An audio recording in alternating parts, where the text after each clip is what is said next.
ఇహలోక శ్రమలన్నీ ఎన్నదగినవి కావని, ప్రభునందు నా ప్రయాస వ్యర్థమే కాదని. ఇహలోక శ్రమలన్నీ ఎన్నదగినవి కావని, ప్రభునందు నా ప్రయాస వ్యర్థమే కాదని. నా మట్టుకైతే బ్రతుకుట క్రీస్తేనని, చావైతే నాకది ఎంతో మేలని.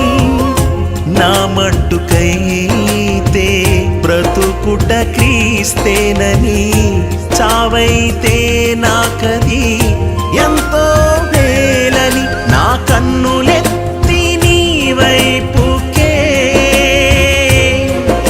నిరీక్షణతో చూచుచున్నాను. నా కన్నులెత్తి నీ వైపుకే నిరీక్షణతో చూచుచున్నాను. నీ అందేనే బ్రతుకుచున్నాను. నా వేదనలో నా బాధలో నే కృంగిన వేళలో నా తోడై ఉన్నావు. నా వేదనలో నా బాధలో నే కృంగిన వేళలో నా తోడై ఉన్నావు. నన్ను నడిపించు నా యేసయ్యా, నాకు తోడైయుండు నా ప్రభువా. నన్ను నడిపించు నా యేసయ్యా, నాకు తోడైయుండు నా ప్రభువా. నీ కృపలేనిదే బ్రతకలేనయ్యా.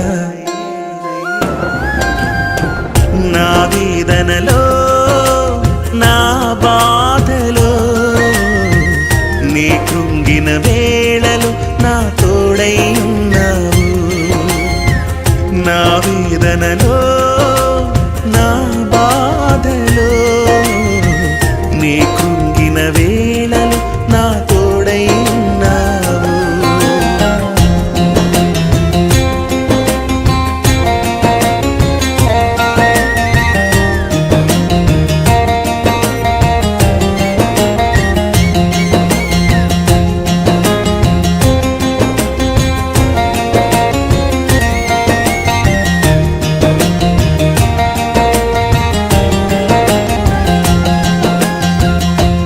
తండ్రి తన కుమారుని చేయి పట్టి నడిపించినట్లుగా జగత్ పునాది వేయబడక మునిపే తన ప్రేమ చేత మనలను ఏర్పరచుకునిన యేసయ్య అనాథలనుగా విడిచిపెట్టక మనకు తోడుగా ఉన్నాడనే విశ్వాసముతో ఈ ఆత్మీయ పోరాటంలో ముందుకు కొనసాగుదాం.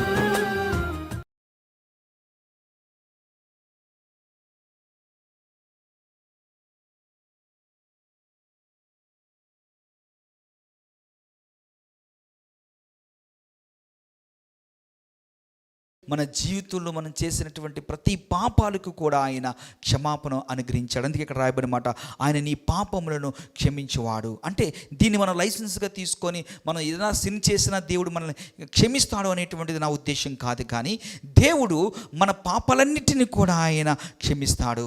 ఒక నేరస్తుడు తప్పు చేసినప్పుడు ఆ న్యాయవాది అతని ఆ జడ్జి ఏదైతే అతనికి శిక్ష విధిస్తాడో ఆ శిక్ష విధించిన తర్వాత అతన్ని క్షమించినప్పుడు అతను ఎలాగైతే మరి స్వేచ్ఛను పొందుకుంటాడో దేవుడు కూడా మన పాపాలన్నిటినీ క్షమించుట ద్వారా మనము క్షేమాన్ని మనము ఆ స్వేచ్ఛను పొందుకుంటున్నాం. అంటే మనము శాంతి మనకు పాపం వల్ల దూరమైనప్పుడు, మనలో ఆ అశాంతి నెలకొన్నప్పుడు, మనము పాపం వల్ల మనలో ఉన్నటువంటి ఆనందాన్ని మనం కోల్పోయినప్పుడు, మనలో అపరాధ భావం అనేటువంటిది కలుగుతున్నప్పుడు, ఆ పాపం వల్ల ఆ నిత్య జీవాన్ని మనం కోల్పోయినప్పుడు ఈ పాపాన్ని క్షమించడం ద్వారా దేవుడు పూర్తిగా మనల్ని స్వేచ్ఛాపరులుగా చేశాడు. మనలో నెలకొన్న మనకున్నటువంటి అశాంతిని ఆయన తీసివేశాడు. ఆయన అంత మాత్రమే కాదు కానీ ఆ పాప భీతి వల్ల కలిగేటువంటి అపరాధ భావం నుంచి మనం విడిపించి ఆయన మనల్ని ఆనందంగా జీవించేటట్లుగా చేశాడు. అంత మాత్రమే కాదు, ఆయన మనకు నిత్య జీవాన్ని అనుగ్రహించాడు. అందుకే యోహాను సువార్త 3:16 ప్రకారము దేవుడు లోకమునెంతో ప్రేమించెను కాగా తన అద్వితీయ కుమారునిగా పుట్టిన వాని యందు విశ్వాసముంచి ప్రతివాడును నశింపక నిత్య జీవం పొందుకొనును. అంటే ఆ పరలోకాన్ని కూడా మనకు అనుగ్రహించాడు. ఇప్పుడు దేవుని యందు విశ్వాసం ఉంచుట ద్వారా చూడండి ప్రియ దేవుని బిడ్డలారా, ఎందుకు మనం దేవుని స్తుతించాలి, ఎందుకు మనం దేవుని కీర్తించాలి అంటే మనము ఈ విషయాన్ని అర్థం చేసుకుంటే ఆయన మన పాపాలన్నిటినీ క్షమించాడు అనే విషయాన్ని మనం అర్థం చేసుకున్నప్పుడు ఆయన స్తుతించకుండా మనం ఉండలేము. రెండో విషయాన్ని కనుక మనం చూసినట్లయితే ఆయన మన రోగాలన్నిటినీ స్వస్థపరిచేవాడు. అంటే మన జబ్బులన్నిటినీ కూడా ఆయన బాగుపరిచేటువంటి దేవుడు. మన దేవుడుకున్నటువంటి మరొక పేరు యెహోవా రాఫా, అంటే ఆయన స్వస్థపరిచేటువంటి దేవుడు. చూడండి, మనకున్నటువంటి శరీర సంబంధమైనటువంటి స్వస్థత, మనకున్నటువంటి ఎమోషనల్గా ఉండేటువంటి ఆ భావోద్వేగంతో కూడినటువంటి ఆ రుగ్మతల మీద ఉన్నటువంటి స్వస్థత మాత్రమే కాదు కానీ మన ఆత్మీయంగా కూడా ఉన్నటువంటి కొన్ని రుగ్మతల నుంచి ఆయన మనల్ని స్వస్థపరిచేటువంటి దేవుడు. చూడండి, చాలామంది ఎంతోమంది అనారోగ్యాలుగా ఉన్నటువంటి వారు ఉంటారు. ఆ అనారోగ్యం వలన ఎంతోమంది నలిగిపోతున్నటువంటి వారు ఉంటారు. దేవుడు యందు విశ్వాసం ఉంచినటువంటి వారు ఆయన నామములో మనం ప్రార్థన చేసినప్పుడు వెనువెంటనే స్వస్థతను పొందుకుంటాం.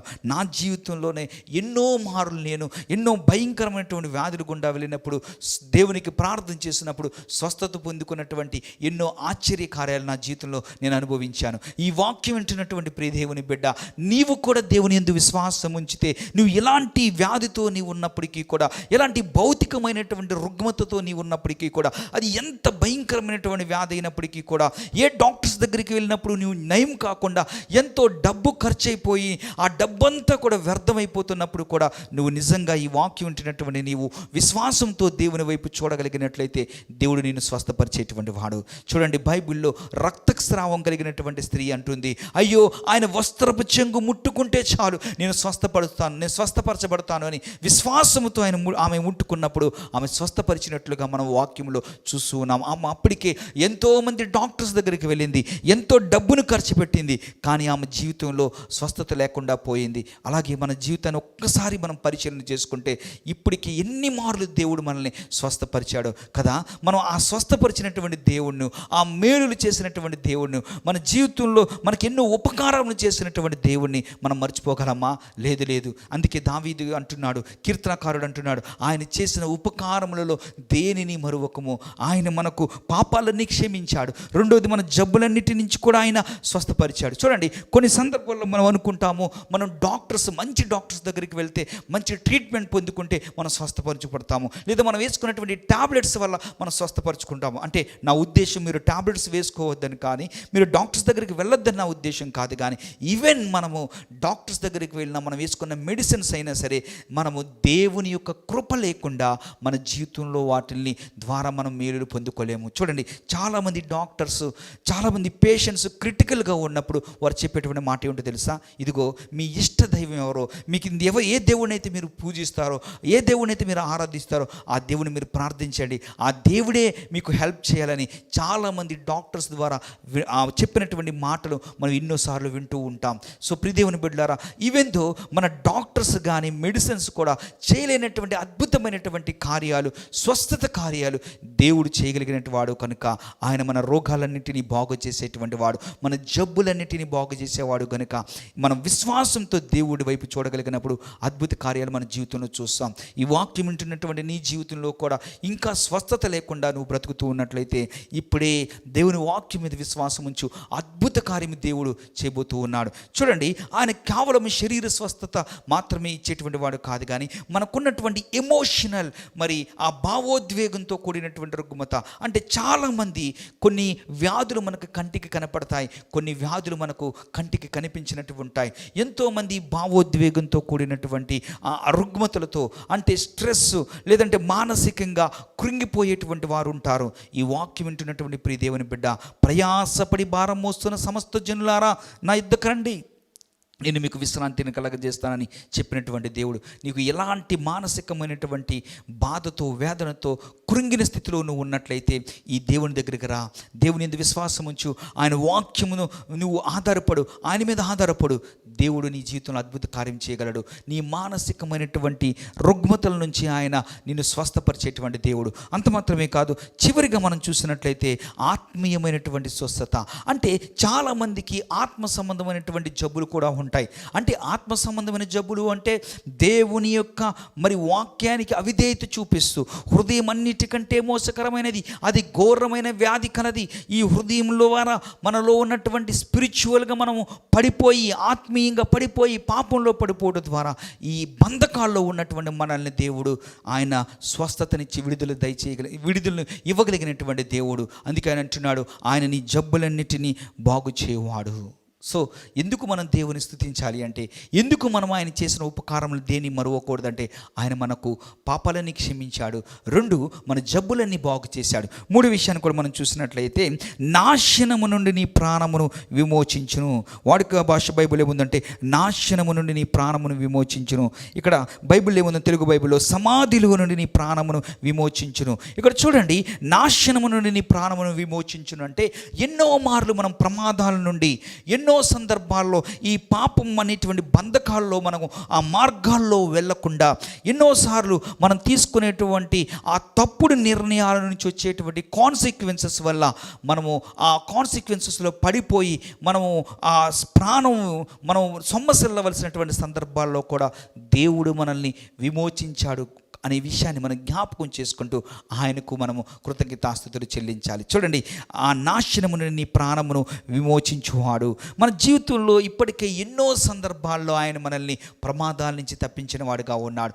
కొన్ని మనకు కంటికి కనిపించేవి ఉంటాయి, కొన్ని మనం కంటికి కనిపించినటువంటి ఎన్నో ప్రమాదాల నుంచి దేవుడు మనల్ని విడిపించేవాడు. చూడండి, మా ప్రమాదాల నుంచి మనం రక్షించేటువంటి వాడు. ఆ ప్రమాదాల వల్ల మనం ఎప్పుడో యాక్సిడెంట్స్ అయ్యి మనం మరణించవలసిన వారుగా ఉండగా దేవుడు మనల్ని తప్పించినటువంటి సందర్భాలు ఎన్నో ఉంటాయి. కొన్నిసార్లు ఈ యాక్సిడెంట్ అయినా ఆ యాక్సిడెంట్లో మనం ప్రాణాలు పోకోకుండా కూడా ఆయన కాపాడుతూ ఉంటాడు. చూడండి, కొంతమందికి కార్ యాక్సిడెంట్ కార్ అంతా కూడా మరి అది క్రష్ అయిపోతుంది, కానీ దేవుడు ఆశ్చర్యకరంగా దాంట్లోంచి తప్పిస్తూ ఉంటాడు. కొంతమంది ఎన్నో భయంకరమైనటువంటి ప్రమాదాల్లో నుంచి వెళ్తూ ఉన్నప్పుడు కూడా దేవుడు వారిని స్వస్థపరుస్తూ ఉంటాడు. ఎన్నోసార్లు ఈ కరెంట్ షాకులు తగిలి ఎంతోమంది మరణించవలసిన వారుగా ఉండగా దాని నుంచి తప్పిస్తూ ఉంటారు. ఇలా ఎన్నో రకాలైనటువంటి ప్రమాదాల నుంచి దేవుడు మనల్ని తప్పిస్తూ ఉంటాడు. అంత మాత్రమే కాదు, కానీ దేవుడు మనం ఎన్నో మార్లు మనం ఈ పాపమనే బంధకాల్లో మనం కూరుకుపోవలసిన వారుగా ఉండగా దేవుడు మనల్ని వాటి నుండి తప్పించిన వాడిగా ఉన్నాడు. అందుకే అంటున్నాడు, ఆయన నాశనము నుండి నీ ప్రాణమును విమోచించును. కొన్నిసార్లు మన జీవితంలో తీసుకునేటువంటి తప్పుడు నిర్ణయాన్ని వల్ల, దాని వల్ల వచ్చేటువంటి కాన్సిక్వెన్సెస్ వల్ల కూడా మనం ఎంతో నశించిపోవలసిన వారుగా ఉండగా దేవుడు మనల్ని వాటి నుంచి తప్పించాడు. అంటే మనం ఏమనుకుంటామంటే చాలా సందర్భాల్లో ఇది యాదృచ్ఛికంగా ఇలాంటి పరిస్థితుల నుంచి తప్పించబడినప్పుడు ఇది చాలా లక్కీగా మనం తప్పించబడ్డాము, సో ఐఎమ్ సో లక్కీ అనుకుంటాం. నో, ఇది లక్కీ కాదు, కానీ కేవలము దేవుని యొక్క కృప మాత్రమే.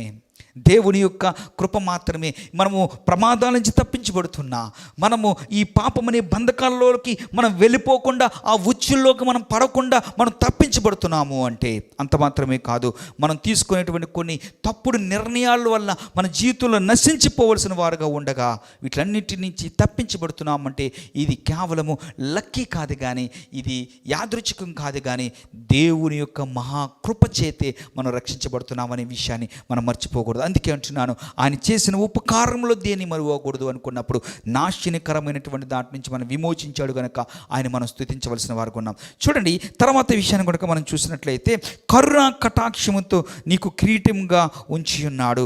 కరుణ కటాక్షము. చూడండి, వాడుక భాష బైబిల్లో ఏముందంటే, అలాగే వాడుక భాష బైబిల్లో మనం చూసినట్లయితే మరి కృప అలాగే వాత్సల్యము అనేటువంటి కిరీటాన్ని ఆయన మనకు పెట్టి ఉన్నాడు అనే విషయాన్ని మనం ఉంచుకోవచ్చు. అంటే దేవుడు మనకు కిరీటం పెట్టడం అంటే గౌరవించటం.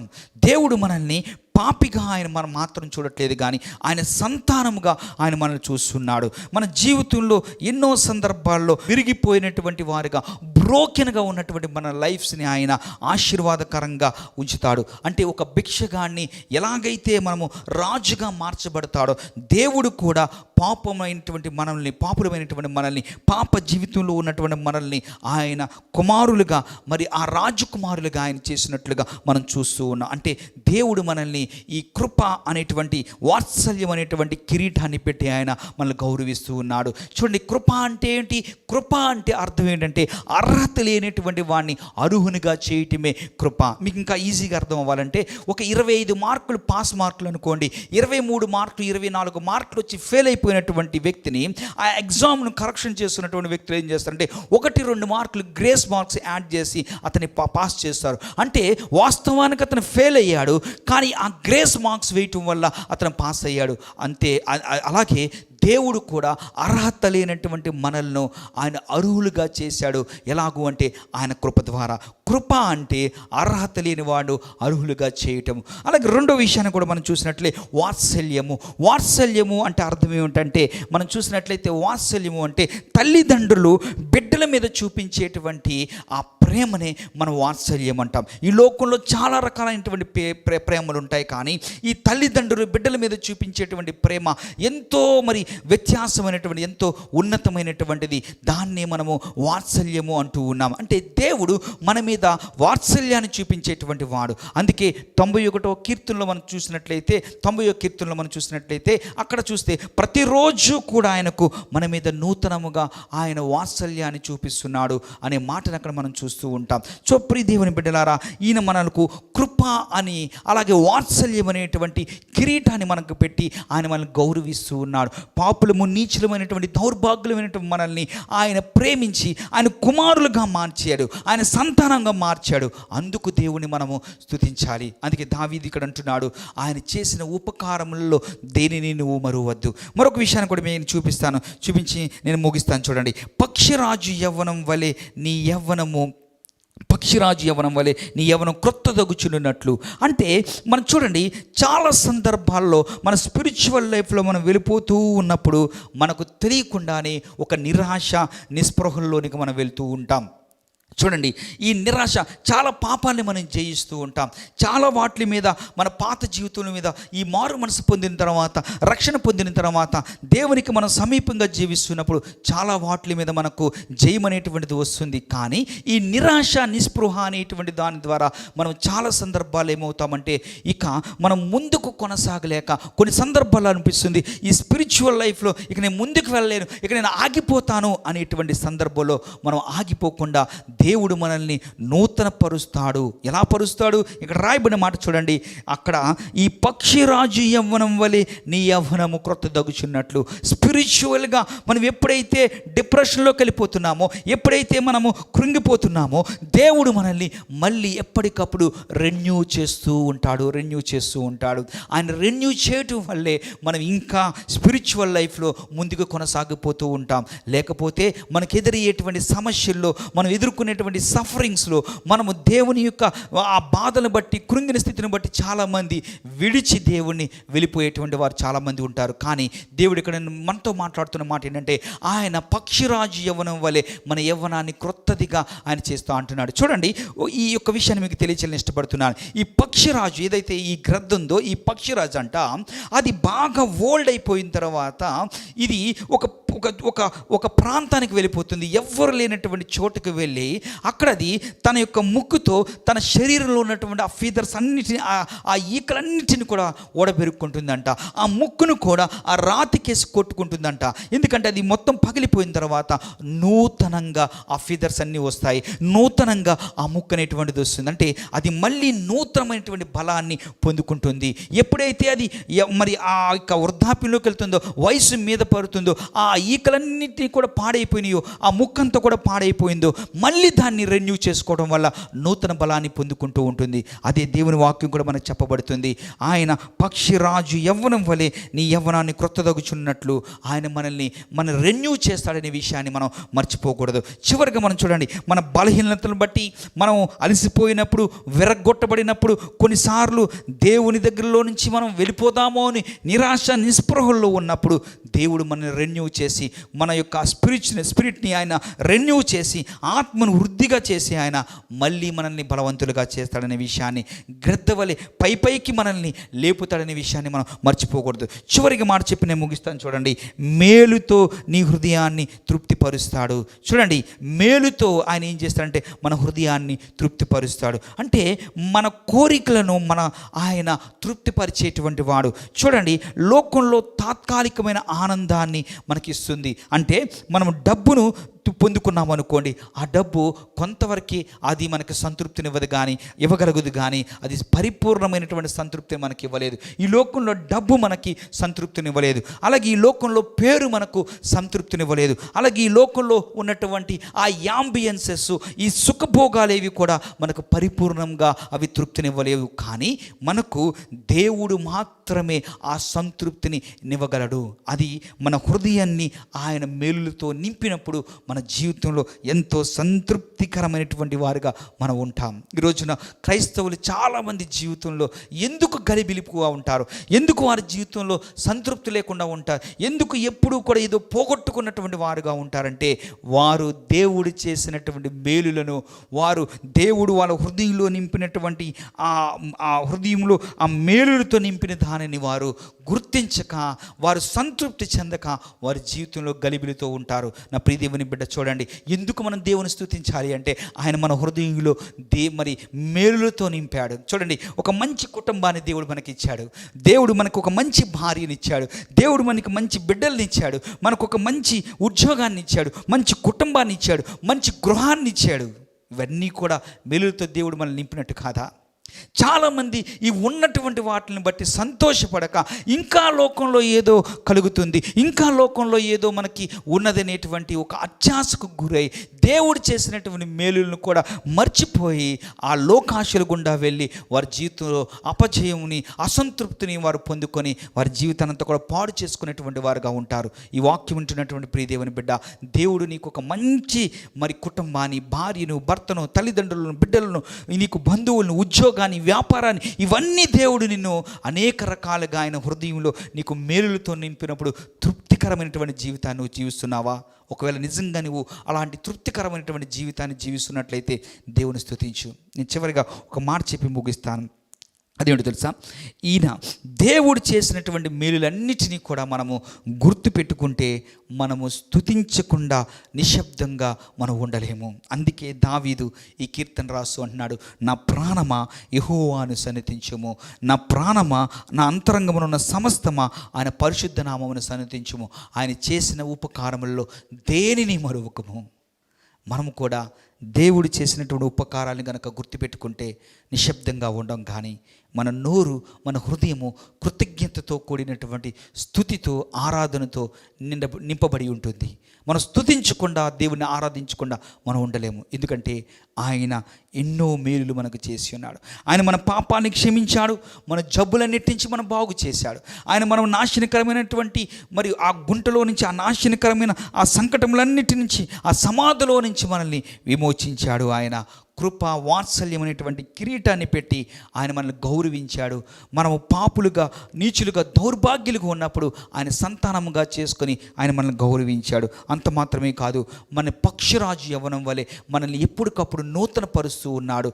అంత మాత్రమే కాదు, మన హృదయాన్ని మరి మేలులతో నింపి మనం తృప్తిపరుస్తూ ఉన్నాడు. అలాంటి దేవుణ్ణి మనం స్తుతించకుండా ఉండగలమా? అలాంటి దేవునికి మనకు కృతజ్ఞతాస్తుతులు చెల్లించకుండా ఉండగలమా? అందుకే కీర్తనకారుడైన దావీదు అంటున్నాడు, ఆయన్ని నేను స్తుతించకుండా ఉండలేను, ఆయన చేసినటువంటి మేలులను నేను మర్చిపోకుండా ఉండలేను అని ఆయన స్తుతిస్తున్నట్లుగా మనం చూస్తున్నాం. ఈ వాక్యం వింటున్నటువంటి ప్రియ దేవుని బిడ్డ, నీ జీవితంలో, నా జీవితంలో, మనందరి జీవితంలో దేవుడు చేసినటువంటి మేలులను జ్ఞాపకం చేసుకుంటూ ఆయన స్తుతించేవారుగా, ఆయనకు కృతజ్ఞతాస్తుతులు చెల్లించేవారుగా మనం ఉండాలి. ఇప్పుడు ఎలాగా అంటే, ఆ 10 మంది కుష్ఠరోగుల్లో ఆ వ్యక్తి ఎలాగైతే ఎప్పుడైతే శుద్ధుడయ్యాడో, తన జీవితంలో ఒక మిరాకిల్ జరిగిందో, తన జీవితంలో ఒక ఆశ్చర్యకార్యం జరిగిందో, వెంటనే బిగ్గరగా కేక వేసి దేవుని మహింపరిచాడు. వెంటనే తిరిగి దేవుడి దగ్గరకు వచ్చి కృతజ్ఞతాస్తుతులు చెల్లించాడు, ఆయనకి సాగిలిపడ్డాడు. మనం కూడా దేవుడు చేసిన మేలును స్తుతించకుండా పోస్ట్పోన్ చేస్తున్నామేమో. నో, మనం ఎప్పటికప్పుడు దేవుణ్ణి స్తుతించేవారుగా, ఎప్పుడు స్తుతించేవారుగా, జీవితకాలం అంతా ఆయనకి కృతజ్ఞతాస్తుతులు చెల్లించేవారుగా ఉండాలని ఈ మాటలను మన వినికిలో దేవుడు దీవించునుగాక. ఆమేన్. ప్రార్థన చేసుకుందాం. మహోన్నతుడా, పరిశుద్ధుడా, నీ కొందనాలు తండ్రి. ఇప్పుడు వరకు దావీదు కీర్తన 103వ అధ్యాయం 1 నుండి 5 వచనాల్ని మేము ధ్యానం చేసుకుంటానికి మీరు కృపను అనుగ్రహించారు. నీ కొందనాలు.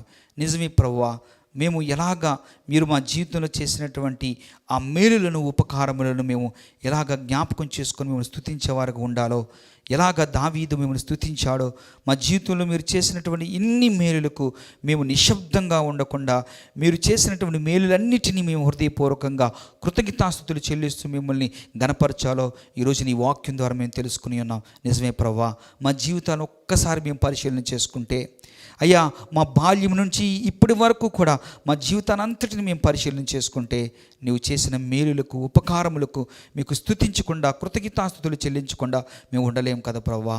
అయినా కూడా మేము కొన్ని సందర్భాల్లో మేము స్తుతించకపోయినా, మేము మిమ్మల్ని కొనియాడకపోయినా, మేము మీరు చేసిన మేళ్ళు మర్చిపోయినప్పటికీ కూడా మీరు కృపా వాత్సల్యం అనేటువంటి కిరీటాన్ని మాకు ధరింపచేసి నీ కుమారులుగా మమ్మల్ని గౌరవిస్తున్నటువంటి విధానంకే వందనాలు తెలియజేస్తూ మా జీవిత కాలంలో ఎన్నడూ మేము మేలులు మర్చిపోయేవారుగా కాకుండా మిమ్మల్ని స్తుతించేవారిగా మేము ఉండాలనే విషయాన్ని ఈ వాక్యం ద్వారా మేము జ్ఞాపకం చేసుకుంటూ జీవితకాలం అంతా మేము స్తుతించేవారికి ఉన్నట్టుకు సహాయం చేసినందుకే మీకు వందనాలు తెలియజేస్తూ యేసు పరిశుద్ధమైన నామంలో అడిగి వేడుకొనిచున్నాము తండ్రి. ఆమేన్. అందరికీ వందనాలండి. అపహసించినారయ్యా నా కన్నవారిని నే కోల్పోయినా, నా స్వంత జనులే నన్ను నిందించిన, కన్నీటిని తుడిచి కౌగిలించినావు, కృప చూపి నన్ను రక్షించినావు, కన్నీటిని తుడిచి కౌగిలించినావు, కృప చూపి నన్ను రక్షించినావు, నన్ను నడిపించునా యేసయ్యా, నాకు తోడైయుండునా ప్రభువా, నన్ను నడిపించునా యేసయ్యా, నాకు తోడైయుండునా ప్రభువా, నీ కృపలేనిదే బ్రతుకలేనయ్యా, నా వేదనలో నా బాధలో నే కృంగిన వేళలో